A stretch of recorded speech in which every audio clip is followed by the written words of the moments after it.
Hello ಎಲ್ರಿಗೂ ನಮಸ್ಕಾರ. ನಾನಿವತ್ತು ಟೊಮೆಟೊ ಮತ್ತು ಕ್ಯಾಪ್ಸಿಕಮ್ ಉಪಯೋಗಿಸಿ ಒಂದು ಚಟ್ನಿ ಮಾಡೋದನ್ನು ಹೇಳ್ಕೊಡ್ತೆ. ಇದು ದೋಸೆಗೆ, ಇಡ್ಲಿಗೆ, ಚಪಾತಿಗೆ ಅಷ್ಟೇ ಏಕೆ ಅನ್ನಕ್ಕಂತೂ ಸಖತ್ತಾಗಿರ್ತು. ಖಂಡಿತ ಒಮ್ಮೆ ನೀವು ಟ್ರೈ ಮಾಡಿ. ಬಾಣಲೆಯಲ್ಲಿ ಎಣ್ಣೆ ಹಾಕಿ, ಎಣ್ಣೆ ಕಾದ ನಂತರ ಒಂದು 3/4 ಸ್ಪೂನ್ ಅಪ್ಪಷ್ಟು ಜೀರಿಗೆ ಹಾಕಿ, ಒಂದು 4 ಕಾಳು ಮೆಂತೆ ಜಾಸ್ತಿ ಹಾಕಿಬಿಟ್ರೆ ಕೈ ಬಂದೋಗ್ತು. ಕಡೆಗೆ ತುಂಬಾ ಘಮ ಇಪ್ಪುವಂತಹ ಒಂದು ಇಂಗಿನ ಚೂರು ಹಾಕಿ, ಒಂದು 5ರಿಂದ 6 ಹಸಿಮೆಣಸಿನ್ಕಾಯಿ. ನಿಂಗೋಗಿ ಜಾಸ್ತಿ ಬೇಕು ಅಂದರೆ ಜಾಸ್ತಿ ಹಸಿಮೆಣಸು ಹಾಕು, ಲಡ್ಡಿಲೆ ಖಾರ ಜಾಸ್ತಿ ಬೇಕಂದರೆ. ಆಮೇಲೆ ಕ್ಯಾಪ್ಸಿಕಮ್ ಕಟ್ ಮಾಡೋದನ್ನು ಹಾಕಿ, ಒಂದು 5-6 ಎಸಳು ಕರಿಬೇವಿನ ಸೊಪ್ಪನ್ನು ಕೂಡ ಹಾಕಿ ಚಲೋ ಆಗ್ತದೆ, ಘಮ ಇರ್ತು. ಇದು ಬೆಂದ ನಂತರ, ಅರ್ಧ ಬೆಂದ ನಂತರ ಇದಕ್ಕೆ ಕಟ್ ಮಾಡಿದಂತಹ ಟೊಮೆಟೊವನ್ನು ಹಾಕಿ ಚೆನ್ನಾಗಿ ಇದನ್ನು ಬಾಡಿಸ್ಕೊಳ್ಳೋ. ನೋಡಿ, ಇದಕ್ಕೆ ಈಗ ತೆಂಗಿನಕಾಯಿ ಎಲ್ಲ ತುಂಬಾ ತುಟ್ಟಿ ಅಲ್ದ. ನೋಡಿ, ಈ ರೀತಿ ಮಾಡ್ಕೊಂಬಿಟ್ರೆ ತೆಂಗಿನಕಾಯಿ ಉಪಯೋಗಿಸೋ ಕೆಲಸ ಇಲ್ಲ. ಬಾಯಿ ತಿಂಬಲಕ್ಕೂ ಭಾರಿ ರುಚಿ ಆಗ್ತು. ಇದನ್ನು ಖಂಡಿತ ಒಂದು ಸತಿ ನೀವು ಟ್ರೈ ಮಾಡಿ ನೋಡಿ. ಮಧ್ಯ ಕೈ ಆಡಿಸ್ತಾ ಇಲ್ಲಾಂದರೆ ಅಡಿ ಹಿಡಿಯೋವಂಥ ಚಾನ್ಸಸ್ ಇರ್ತು. ಒಂದು ಚಿಟಿಕೆ ಅಷ್ಟು ಒಂಚೂರು ಅರಿಶಿನ ಹಾಕಿ ನೋಡಿ, ಇಷ್ಟು ಅರಿಶಿನ ಹಾಕಿದ್ರೆ ಸಾಕು.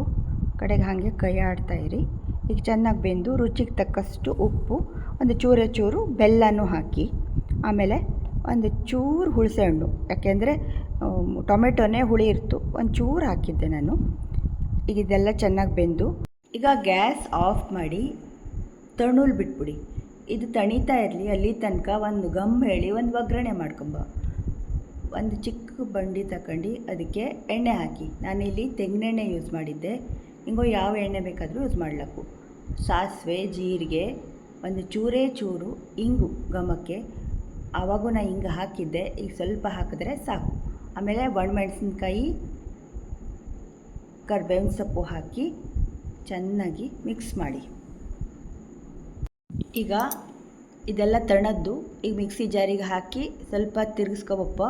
ಜಾಸ್ತಿ ನುಣ್ಣಗೂ ಬೇಯಿಸೋದು ಬೇಡ, ಸ್ವಲ್ಪ ತರಿನೇ ಇರಲಿ.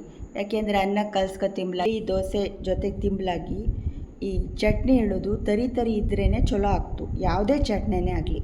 ನೋಡಿ, ಈ ರೀತಿ 1-2 ಸತಿ ನಾನು ತಿರುಗಿಸ್ಕೊಬತ್ತೆ ಅಷ್ಟೇ. ಇಷ್ಟಿದ್ರೆ ಸಾಕು. ಈಗ ಇದನ್ನು ಬೇರೆ ಒಂದು ಪಾತ್ರೆಗೆ ಹಾಕ್ತಾಯಿದ್ದೆ, ಬಡಿಸುವಂಥ ಪಾತ್ರೆಗೆ. ಈಗ ಒಗ್ಗರಣೆ ಮಾಡ್ಕೊಂಡು ಇಟ್ಕೊಂಡದ್ದನ್ನು ಇದಕ್ಕೆ ಮಿಕ್ಸ್ ಮಾಡಿದ್ರೆ ತುಂಬಾ ರುಚಿಯಾದ ಕ್ಯಾಪ್ಸಿಕಮ್ ಮತ್ತು ಟೊಮೆಟೊ ಚಟ್ನಿ ರೆಡಿ. ನೀವು ಹತ್ರ ಕ್ಯಾಪ್ಸಿಕಮ್ ಇಲ್ಲೇ ಅಂದರೆ ಬರೀ ಟೊಮೆಟೊನಲ್ಲೂ ಈ ಚಟ್ನಿ ಮಾಡ್ಲಕ್ಕು, ಅದು ಕೂಡ ಸಖತ್ತಾಗಿರ್ತು. ಖಂಡಿತ ಮನೇಲಿ ಮಾಡ್ತೀರಿ ಅಲ್ದ. ನಾನು ಇದ್ರ ಜೊತೆಗೆ ತಿಂಬ್ಲಕ್ಕೆ ಇಡ್ಲಿ ಮಾಡಿದ್ದೆ.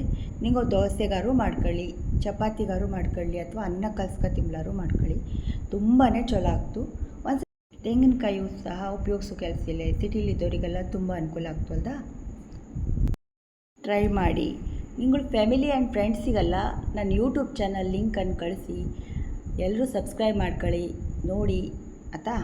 ನಾನು ಬೇರೆ ರೆಸಿಪಿಯೊಂದಿಗೆ ಬತ್ತೆ. ಅಲ್ಲಿ ತನಕನೂ thank you. Bye, take care.